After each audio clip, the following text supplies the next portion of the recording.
Salam sejahtera bagi kita dimanapun berada. Terimalah salam dari saya, Pendeta Nova Huta Barat. Tidak terasa, Paskah 2020 sudah akan tiba. Bagaimana persiapan kita? Mungkin tahun ini sedikit agak berbeda dari tahun-tahun sebelumnya. Barangkali kita tidak bisa berkumpul di tempat seperti biasa di rumah ibadah merayakan Paskah. Tapi jangan sedih, ya, kita tetap akan merayakannya.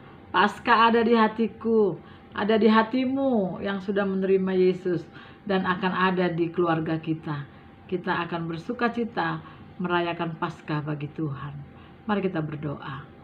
Tuhan Yesus, Engkaulah anak domba Paskah itu yang sudah disembelih untuk pengampunan dosa kami. Kami bersyukur jika tahun ini kami akan merayakannya lagi. Mengingat lagi perbuatan-Mu di kayu salib itu untuk menebus kami. Kami bersyukur kepadamu. Dan sekarang kami mau belajar firman-Mu. Buatlah kami boleh mengerti arti Paskah itu. Dalam nama Tuhan Yesus. Amin.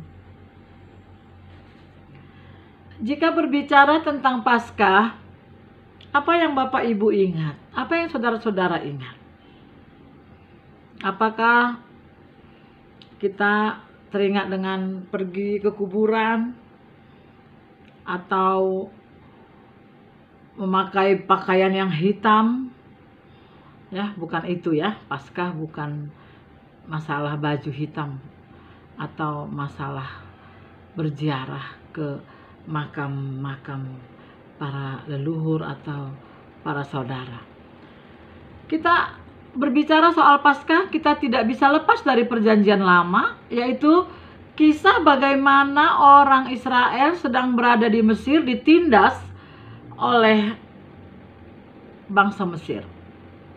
Ya, karena Yusuf sudah mati dan mungkin raja-raja Mesir selanjutnya tidak lagi mengenal tentang kisah Yusuf, dan mereka tidak suka karena bangsa Israel sudah semakin banyak memenuhi Mesir. Dan mereka mempekerjakan orang Israel dengan semena-mena. Ya, ditindas, membuat batu bata, ya, dan sangat menyedihkan. Tidak ada hari libur, tidak ada penghargaan untuk mereka. Pasti Bapak Ibu ingat kisahnya sampai akhirnya Musa diselamatkan. Ya, karena waktu itu juga bangsa Israel setiap lahir anak laki-laki akan dibunuh. Ya, tapi Allah membebaskan Musa. Dan pada akhirnya Musa lah yang diutus Allah untuk menemui Firaun. Ya, untuk meminta supaya bangsa Israel diizinkan pulang ke kampung halamannya untuk beribadah.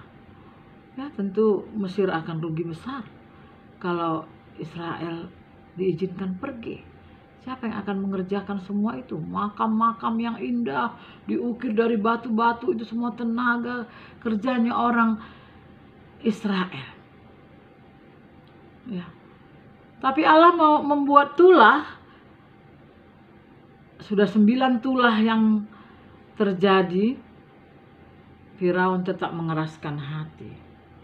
Dia tetap tidak diizinkan Israel pergi. Hingga datanglah firman Tuhan kepada Israel melalui Musa untuk mengadakan perayaan Paskah bagi Tuhan. Karena malam itu nanti akan ada perbedaan bangsa Mesir dengan bangsa Israel. Ya, kita akan melihat dari kitab Keluaran pasal yang ke-12. Tidak semua saya baca, nanti Bapak Ibu bisa membaca, tapi saya akan membaca yang penting-penting. Berfirmanlah Tuhan kepada Musa dan Harun di tanah Mesir. Bulan inilah akan menjadi permulaan segala bulan bagimu. Itu akan menjadi bulan pertama bagimu tiap-tiap tahun. Katakanlah kepada segenap jemaah Israel, pada tanggal 10 bulan ini, ambillah olehmu masing-masing seekor anak domba menurut kaum keluarga, seekor anak domba untuk tiap-tiap rumah tangga. Tetapi jika rumah tangga itu terlalu kecil jumlahnya untuk mengambil seekor anak domba, maka ia bersama-sama dengan tetangganya yang terdekat ke rumahnya haruslah mengambil seekor menurut jumlah jiwa. Tentang anak domba itu kamu buatlah perkiraan menurut keperluan tiap-tiap orang. Ayat 5 ini adalah sangat penting. Ada syarat-syarat untuk anak domba yang akan disembelih itu. Anak domba itu harus jantan, tidak bercela, berumur setahun. Kamu boleh ambil domba atau kambing. Ayat 6, kamu harus mengurungnya sampai hari yang ke-14 bulan ini. Lalu seluruh jemaah Israel yang berkumpul harus menyembelihnya pada waktu senja. Ayat 7, kemudian dari darahnya haruslah diambil sedikit dan dibubuhkan pada kedua tiang pintu dan pada ambang atas pada rumah-rumah di mana orang memakannya. Dagingnya harus dimakan mereka pada malam itu juga. Yang dipanggang mereka harus makan dengan roti yang tidak beragi beserta sayur pahit. Janganlah kamu memakannya mentah atau direbus dalam air. Hanya dipanggang di api, lengkap dengan kepalanya dan betisnya dan isi perutnya. Ya.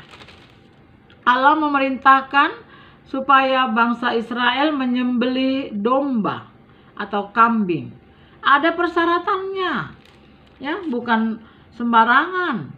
Ada aturan, ya. Aturannya di sini dombanya atau kambingnya harus jantan, umurnya 1 tahun, masih muda, ya, dan tidak boleh yang bercacat celah. Bagaimana bangsa Israel melakukannya?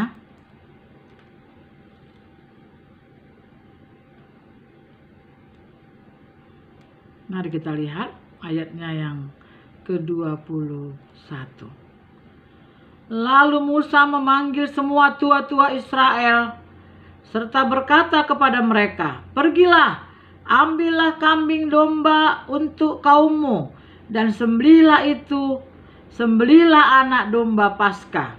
Kemudian kamu harus mengambil seikat hisop dan mencelupkannya ke dalam darah yang ada dalam sebuah vasu. Dan darah itu kamu harus sapukan pada ambang atas dan pada kedua tiang pintu. Seorang pun dari kamu tidak boleh keluar pintu rumahnya sampai pagi. Ayat 23, inilah yang terjadi, ada perbedaan, ya. Dan Tuhan akan menjalani Mesir untuk menulahinya. Apabila ia melihat darah pada ambang atas dan pada kedua tiang pintu itu, maka Tuhan akan melewati pintu itu dan tidak membiarkan pemusnah masuk ke dalam rumah untuk menulahinya. Kamu harus memegang ini sebagai ketetapan sampai selama-lamanya bagimu dan bagi anak-anakmu. Saudaraku yang dikasihi oleh Tuhan Yesus,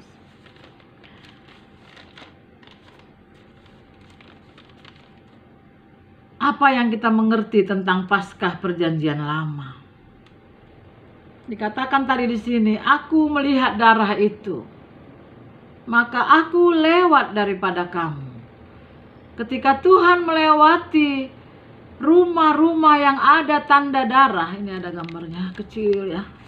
Saya nggak tahu bisa kelihatan nggak, oh ini, ya, sederhana saja begitu, ya. Ada gambar darah, ada tanda darah di ambang atas, kiri dan kanan. Dan ketika Tuhan lewat, malaikat Tuhan lewat, semua yang ada tanda darah anak domba, tidak ada kematian anak sulung di rumah itu. Bagaimana ngerinya malam itu terdengar jeritan tangis di rumah orang Mesir. Karena anak sulungnya mati. Anak sulung bangsa itu dan anak sulung hewan-hewannya. Nah, saya berpikir, Tuhan tahu anak sulung hewan. Saya nggak tahu hewan-hewan saya yang mana anak sulung. Ya. Tapi Tuhan tahu yang mana anak sulung. Tidak ada yang luput. Orang Mesir akan mengalami tulah yang ke-10. Pasca pada perjanjian lama, Allah melewati rumah orang Israel yang ada tanda darah pada pintu rumahnya. Passing over, melewati. Aku jadi ingat lagu.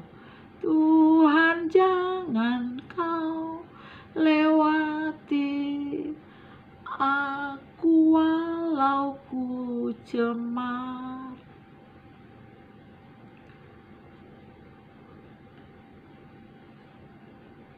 Tanda darah anak domba di perjanjian lama.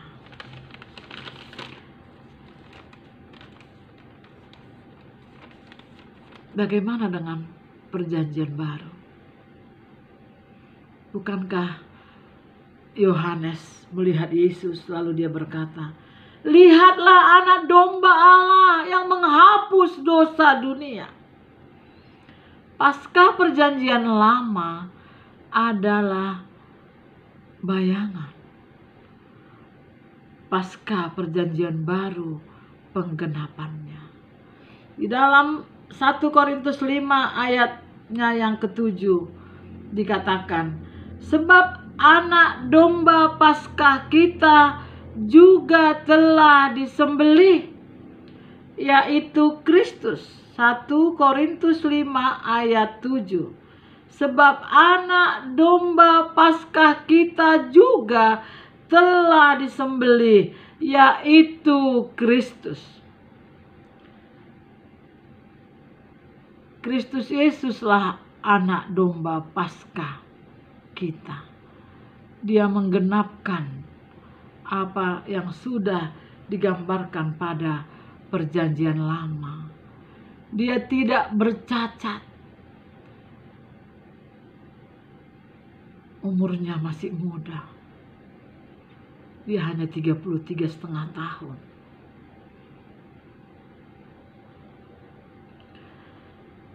Ada perbedaan antara orang Mesir dan orang Israel.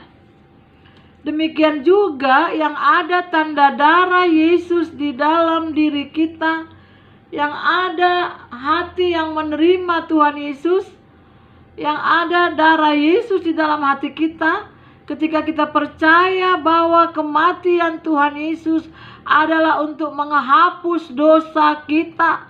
2 Korintus 5 ayat 21 dikatakan, dia yang tidak mengenal dosa telah dibuatnya menjadi dosa karena kita, supaya di dalam dia kita dibenarkan oleh Allah. Beratkah dosamu? Sadarkah engkau berdosa? Kita bisa dibenarkan. Aku dibenarkan. Aku pun orang berdosa. Saudara juga dimanapun hari ini jika mendengar atau menonton video ini,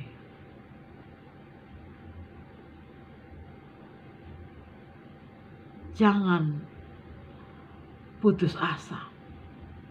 Ada harapan bagi orang yang merayakan Paskah, bagi orang yang mau menerima Yesus, bagi orang yang percaya akan salib Tuhan Yesus.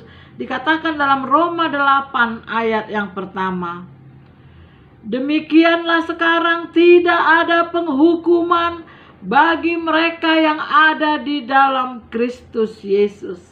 Saya ulangi, demikianlah sekarang tidak ada penghukuman bagi mereka yang ada di dalam Kristus Yesus.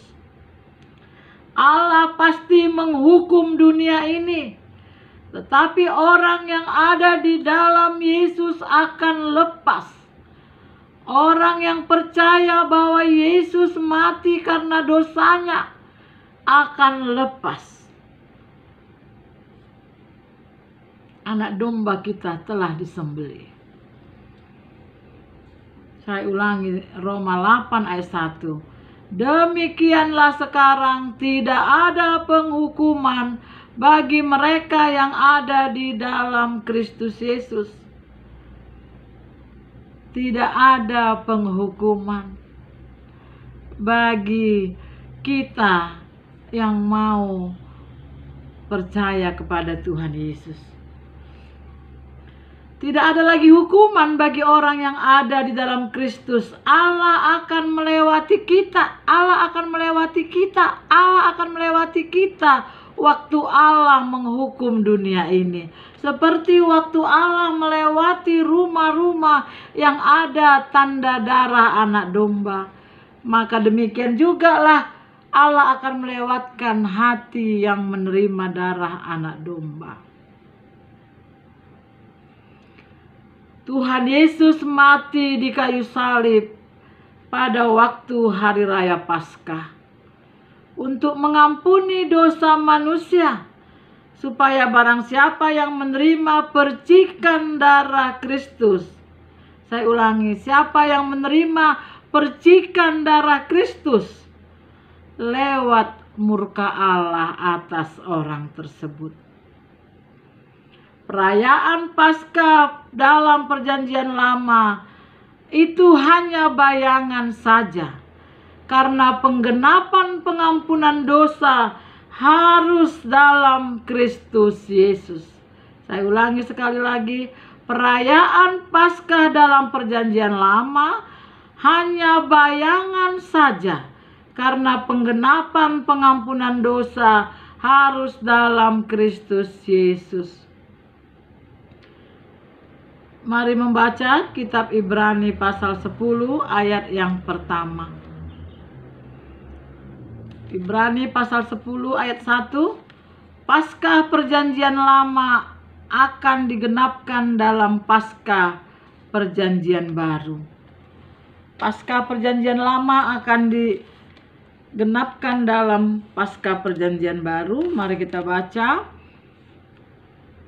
Ibrani 10 ayat 1. Di dalam hukum Taurat hanya terdapat bayangan saja dari keselamatan yang akan datang, dan bukan hakikat dari keselamatan itu sendiri. Karena itu dengan korban yang sama yang setiap tahun terus-menerus dipersembahkan, hukum Taurat tidak mungkin menyempurnakan mereka yang datang mengambil bagian di dalamnya. Ya, jadi bayangan. Perjanjian Lama adalah bayangan dan digenapkan oleh Tuhan Yesus. Yohanes 3 ayat 36. Barang siapa percaya kepada Anak, ia beroleh hidup yang kekal. Tetapi barang siapa tidak taat kepada Anak, ia tidak akan melihat hidup, melainkan murka Allah tetap ada di atasnya. Yohanes 3 ayat 36. Kita baca sekali lagi. Barang siapa percaya kepada Anak, Anak itu Tuhan Yesus ya, ia beroleh hidup yang kekal. Tetapi barang siapa tidak taat kepada Anak, ia tidak akan melihat hidup, melainkan murka Allah tetap ada di atasnya. Barang siapa percaya, beroleh hidup. Tetapi barang siapa tidak taat, berarti percaya sama dengan taat. Percayalah, taat kepadanya. Percaya dan taat. Apa itu percaya? Orang percaya itu taat kepada firman, taat kepada Tuhan Yesus. Barang siapa yang percaya dan taat, barang siapa yang percaya, dia taat, maka ia akan melihat hidup. Tapi yang tidak taat, murka Allah tetap akan ada di atasnya. Bagaimana kesan kita tentang Paskah dalam kitab Keluaran? Bagaimana kesan kita?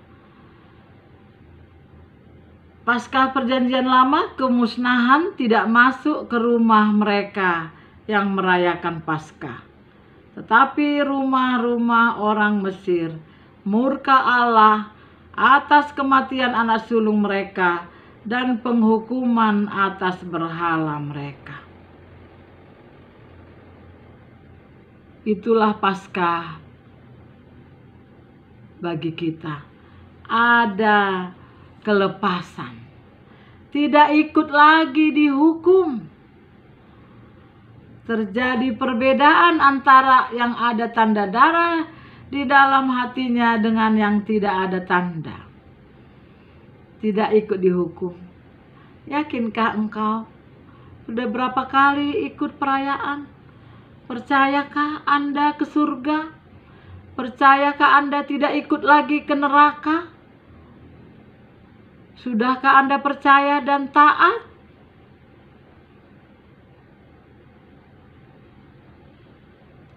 Datanglah kepada Tuhan Yesus. Dia menunggu kita datang. Dia berkata, barang siapa datang kepadaku, dia tidak akan kubuang. Roma hamu akan loja jalan asorat, asahupasona kamu. Datanglah kepada Yesus. Beratkah beban hidupmu? Beratkah dosa yang menimpa? Yesus datang untuk menyelamatkan orang berdosa. Dia mati di kayu salib. Darahnya tercurah untuk mengampuni dosa kita. Jika kita percaya dan menerima itu di dalam hati kita, maka kita akan diselamatkan. Saya akan lanjutkan. Bagaimana dengan perjamuan kudus, Paskah dan perjamuan kudus? Kita baca dalam 1 Korintus 11 ayat 24 sampai 26. Dan sesudah ia mengucap syukur atasnya, ia memecah-mecahnya dan berkata, inilah tubuhku yang diserahkan bagi kamu. Perbuatlah ini menjadi peringatan akan aku. Demikian juga ia mengambil cawan sesudah makan lalu berkata, cawan ini adalah perjanjian baru yang dimateraikan oleh darahku. Perbuatlah ini setiap kali kamu meminumnya menjadi peringatan akan aku. Sebab setiap kali kamu makan roti ini dan minum cawan ini, kamu memberitakan kematian Tuhan sampai ia datang. Paskah peringatan akan perbuatan Tuhan Yesus yang mati di kayu salib. Karena pada ayat-ayat tadi berulang kali dikatakan, perbuatlah ini menjadi peringatan akan aku. Perbuatlah ini menjadi peringatan akan aku. Hari Paskah adalah hari di mana kita mengingat darahnya yang sudah tercurah. Tubuhnya yang sudah tercabik-cabik. Mari ku minum darahmu ya Tuhan. biar kau makan dagingmu untuk keselamatan jiwaku. Selamat merayakan Paskah, mari kita berdoa. Tuhan Yesus, siapakah kami di hadapan-Mu sehingga Engkau mau mati untuk kami orang berdosa ini. Tolonglah kami ya Tuhan, supaya kami bisa mempercayai dan menghargai kematian-Mu di kayu salib itu. Darah-Mu yang sudah tercurah untuk mengampuni dosa kami. Berkatilah ya Tuhan siapapun yang mendengar firman Tuhan ini melalui YouTube ini ya Tuhan, kiranya bisa datang kepadamu ya Tuhan Yesus dan menyembah Engkau, menerima darah-Mu di dalam hatinya. Dalam nama Tuhan Yesus kami berdoa. Amin.